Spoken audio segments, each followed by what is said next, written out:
Sans faire de bruit, le constructeur automobile Courbe est en train de réussir son pari, celui de fabriquer et de vendre uniquement des véhicules électriques. La société livrait aujourd'hui sa 100e voiture Cézanne, tout droit sortie de l'usine de Saint-Priest. Donc aujourd'hui, beaucoup de grandes entreprises nous font confiance, ce qui commence à donner une belle marque de fabrique à la Cézanne. Cela dit, les chantiers sont encore immenses pour arriver à totalement démocratiser notre véhicule auprès des entreprises et du grand public. Le grand public, c'est encore ce qui coince, alors Courbe préfère se concentrer sur la vente aux professionnels.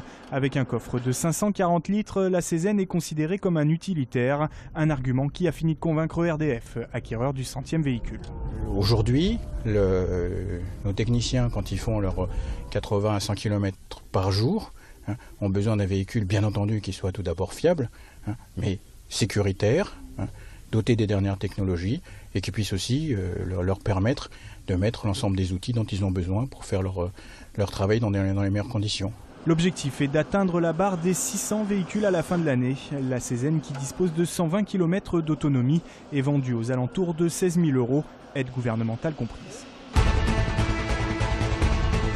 50 €, c'est le chiffre du jour. Le prix de l'amende à la SNCF augmente et passe de 35 € à 50 € pour les trajets inférieurs à 150 km. Mais c'est un autre chiffre qui pose question. Seuls 10% des 2,5 millions de procès-verbaux établis chaque année par la SNCF seraient recouvrés. Un pourcentage qui interpelle les usagers.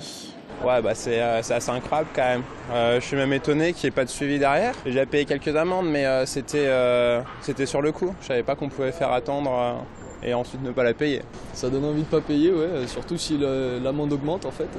Des jours on se fait contrôler et d'autres jours pendant 3 semaines on va pas se faire contrôler par exemple.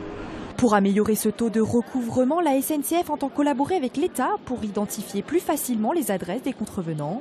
Selon cet avocat lyonnais qui avait ferraillé avec la compagnie pour des retards répétitifs, cette mesure n'amènera pas forcément de meilleurs résultats. Pour procéder au recouvrement d'une amende, il faut un titre exécutoire, il faut passer par un huissier de justice et tout ça, ça coûte même encore plus cher que le montant de l'amende. Puis quand on y arrive, si on s'aperçoit que la personne a peu de revenus, là vous ne pouvez même pas prélever. Autrement dit, vous avez fait toute une procédure de taxation pour rien. D'après la SNCF qui en région n'a pas souhaité répondre à nos questions, 100 000 voyageurs frauderaient régulièrement pour un manque à gagner de 300 millions €. Du nouveau dans l'affaire de la femme retrouvée égorgée dans son appartement du quai Pierre-VI à Lyon le 17 février dernier. Selon nos confrères du Progrès, un homme aurait été interpellé samedi dans le quartier de la Duchère par les enquêteurs de la police judiciaire. Son identité n'a pas été révélée.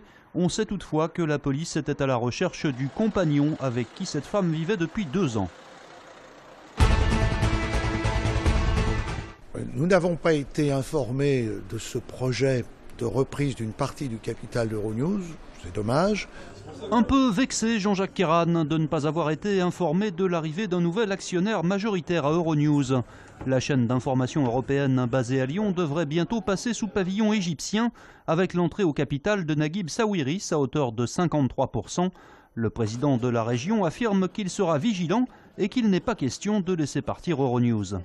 Nous l'avons voulu il y a 20 ans. Moi, je me suis personnellement engagé pour qu'Euronews soit ici, plutôt qu'à Bruxelles, plutôt qu'à Valencia, plutôt qu'en Allemagne, et puis aussi pour la capacité de préserver une ligne rédactionnelle qui soit totalement indépendante, parce que Euronews ne peut pas être sous la tutelle de tel ou tel pouvoir financier. Ce sont des engagements dont nous attendons maintenant les précisions.